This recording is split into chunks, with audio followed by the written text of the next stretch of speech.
right. Good evening, everyone. My name is Elizabeth, the Education Coordinator for Marlene's Market and Deli.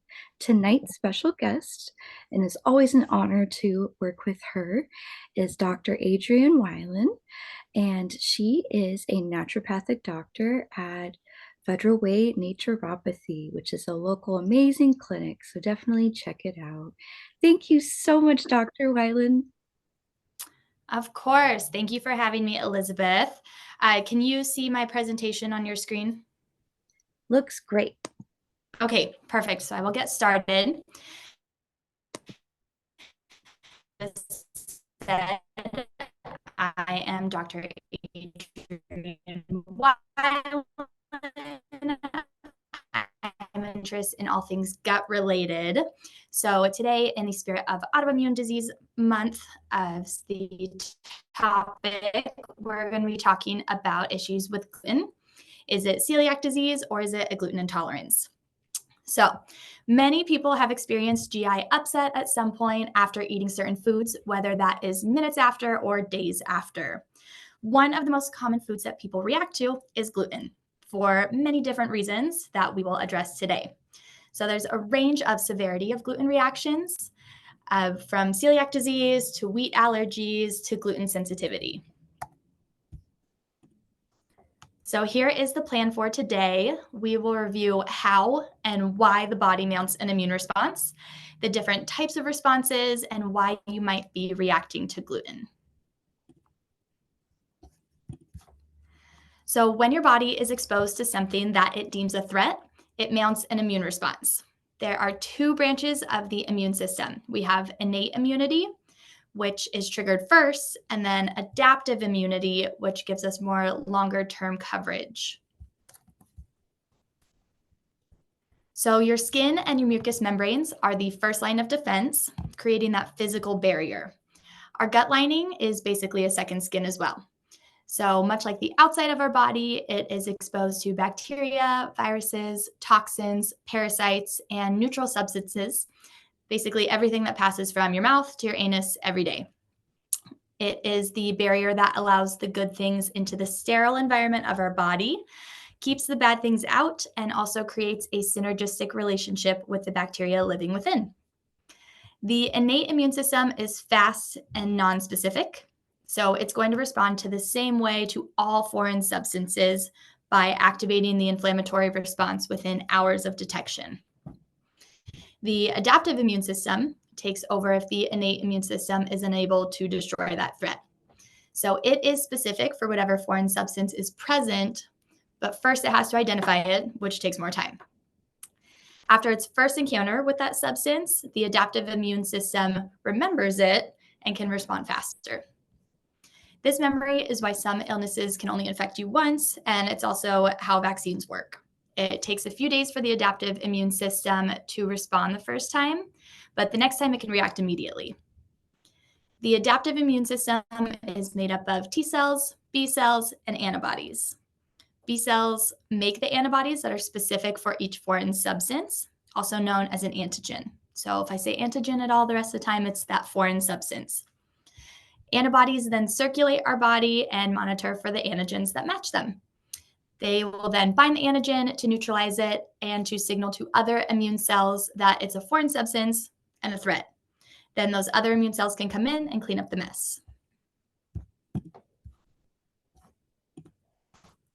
We have 5 different types of antibodies that are in our body that focus on binding different potential threatening substances and cause different reactions to occur.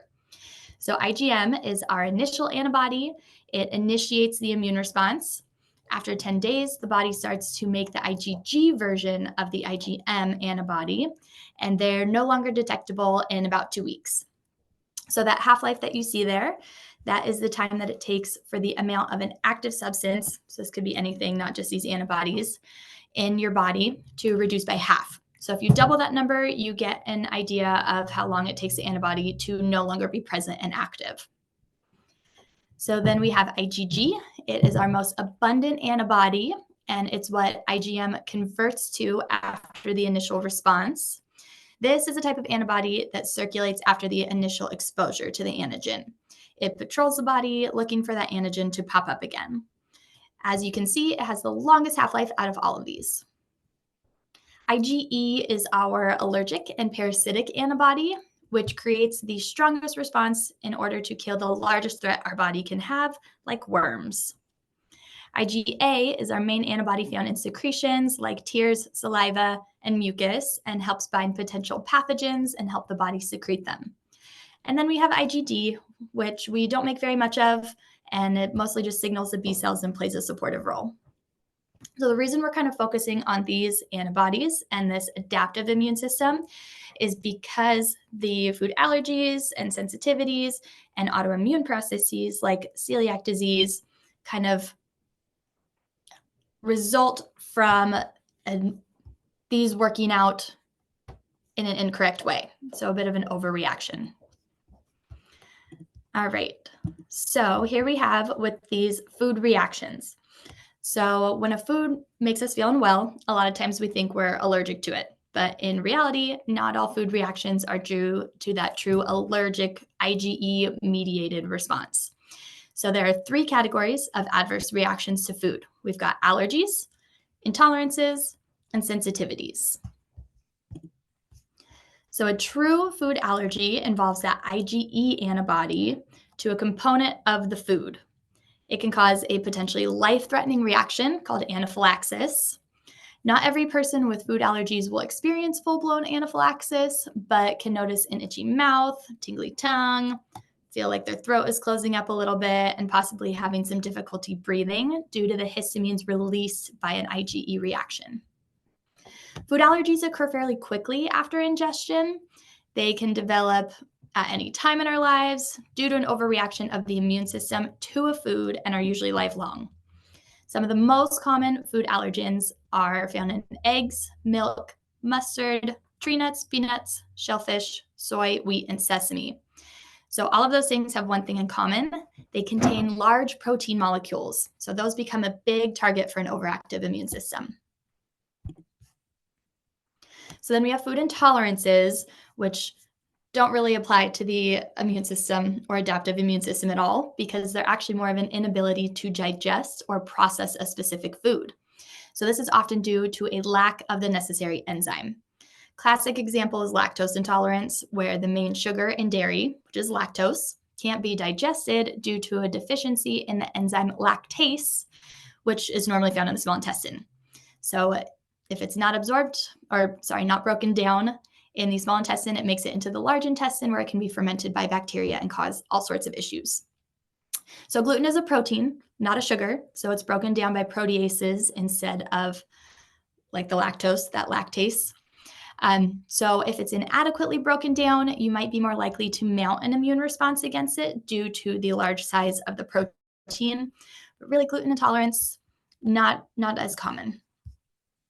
Food sensitivities are IgG antibody-mediated reactions that can occur for a few days or a few hours to days after ingestion of the food.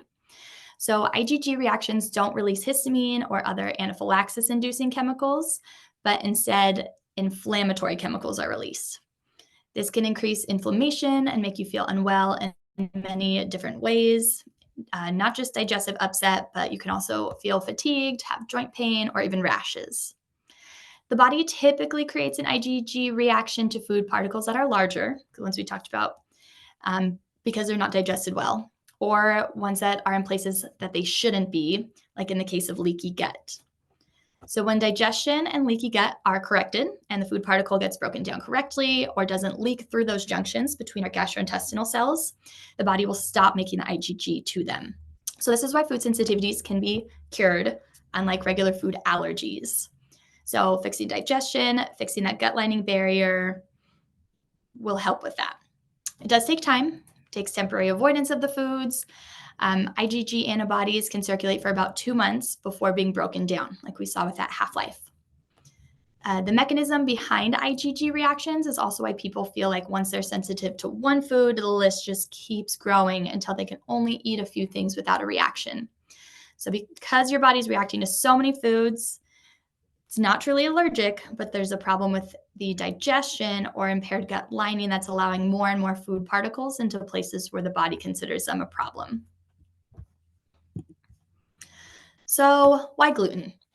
Gluten is actually a complex of proteins that is found in wheat, rye, barley, and treacle, which is just a cross between wheat and rye.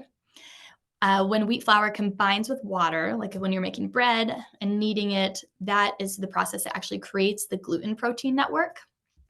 So here's the twist. Celiac disease doesn't really fall into any of those three previous categories that we talked about because it is an autoimmune disorder. So still an overactive immune response, but we are seeing antibodies against the actual cells of the body versus the food product. So it's most similar to an allergy or a sensitivity, so kind of in the middle of there. Gluten is broken down into a peptide called gliadin, which is large and can trigger that immune response. There's also a ton of genetic components that go into celiac disease, and people really need to have the susceptible genes for it. Okay, and it looks like my picture disappeared here, so we will just have to work through that. So celiac disease. During digestion, that gliadin is broken down, binds to tissue transglutaminases, which is a type of enzyme. So the body then mounts an immune response to that complex of the gliadin plus the enzyme. So it's more so that is the large molecule that's the problem, but unfortunately that tissue transglutaminase is what's really going to get targeted in the end. So the body ends up producing IgA and IgG antibodies against those tissue transglutaminases. That family of enzymes is found in high amounts in the small intestinal villi, so the little projections, that's what my picture was of, as well as other places in the body like joints and skin. So this is how gluten consumption triggers the autoimmune response, and then how not eating gluten can actually put that celiac disease into remission. Immune cells attack the small intestine as well as those other locations where there are tissue transglutaminases and cause damage that eventually leads to the blunting of the villi. So picture your villi are a bunch of little fingers in the small intestine, and as they get damaged, they get flat. So because of that, we get a severely reduced amount of surface area available for the absorption of nutrients. That can lead to significant health problems ranging from vitamin and mineral deficiencies to nervous system disorders and gastrointestinal cancers. Then we have gluten sensitivity. So this is called non-celiac gluten sensitivity. Also, my picture apparently did not want to pop up on this one. So this one falls into the food sensitivity category that we discussed before. This reaction is IgG mediated and it's cumulative. So the more gluten you eat, the more antibodies are made, the more inflammation occurs, the more symptoms you'll experience. There's often a period after eating gluten when one might feel fine, but over time, the inflammation will build up and start to cause problems. So the picture in this one, so last time we had the villi and then we had the blunted villi, which are flat. This one was the healthy villi and then inflamed villi. So those are still look like this. They're just red and inflamed and irritated. So that's the difference in the like what physically is happening between the celiac disease and gluten sensitivity. Workup wise, if you suspect you have celiac disease or a non-celiac gluten sensitivity, talk with your doctor first. The first step is often blood work to test for those celiac antibodies. So again, we're looking for that IgA against tissue transglutaminase. You need to have been eating gluten regularly to have these antibodies present. So approximately one piece of bread's worth every day for 1 month for this test to really be accurate. If you're already avoiding gluten, we can't really say for sure if the antibodies are due to that remission of disease or the lack of antibodies are due to remission because you've been avoiding it, or if you just don't have celiac disease. The gold standard for diagnosing celiac disease is an endoscopy with a biopsy. So camera down your throat, and then they take a little sample from your small intestine to demonstrate the presence of those autoantibodies in the tissue of the small intestine, and also look for damage to the small intestine that might be consistent with celiac disease. If you don't have celiac disease, but you still suspect a gluten sensitivity, you can also work with your doctor to test for IgG antibodies and see if that is more bothersome. Kind of a quick overview of the difference between celiac and sensitivities, gluten sensitivities here. Any questions? Any questions, folks? Don't be shy. Feel free to unmute or enter your questions in the chat box.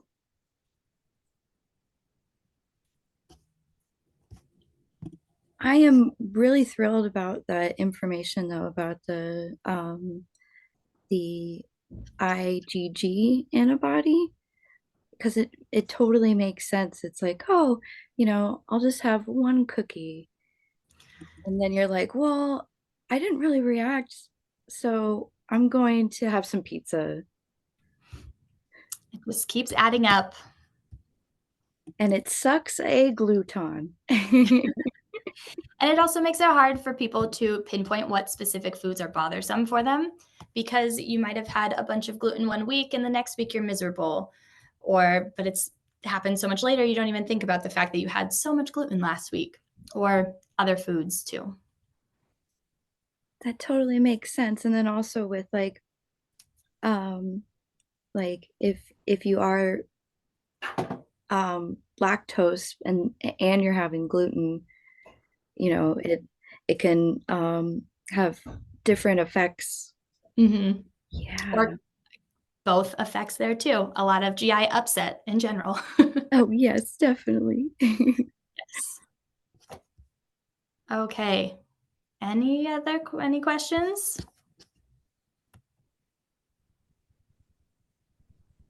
Well, I think we will end the video and there'll be some questions afterwards. So Okay.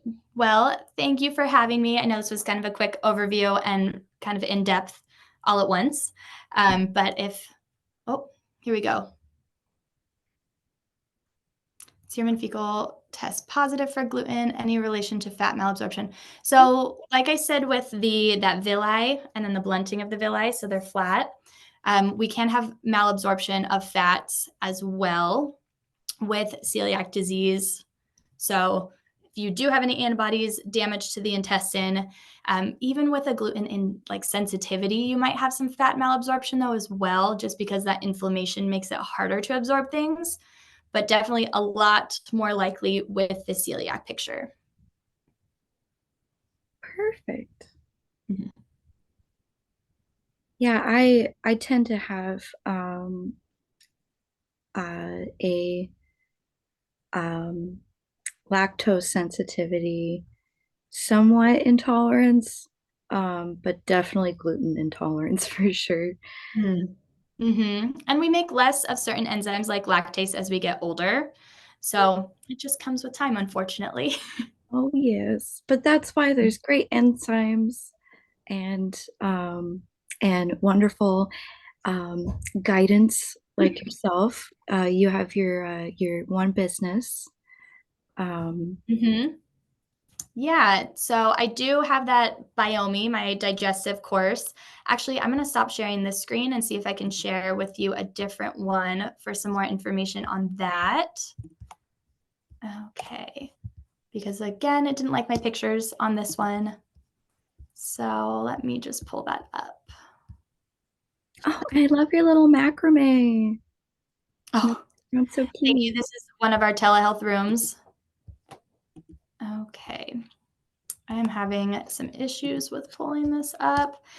I can just give you some information. So I do have another business, not just being a naturopathic doctor, but I do have a 10-week digestion optimization course. It's an online course. It's called Biomi. It consists of short daily activities to help you understand what is actually going on in your body, what could be going wrong, and how to really optimize your digestion. So still important to work with a doctor for any medical concerns, but knowledge is power, and Biomi can really give you some more knowledge so that you can learn to advocate for your health. So if you want some more information, I can put the website in the chat box. It's mybiomi.com. And then if you have any questions about that, there is a contact section on the website. So feel free to send me any questions. Perfect. Yay. Well, All right. we're going to end the video, but thank you so much, Dr. Wilen, and anyone that's watching on YouTube.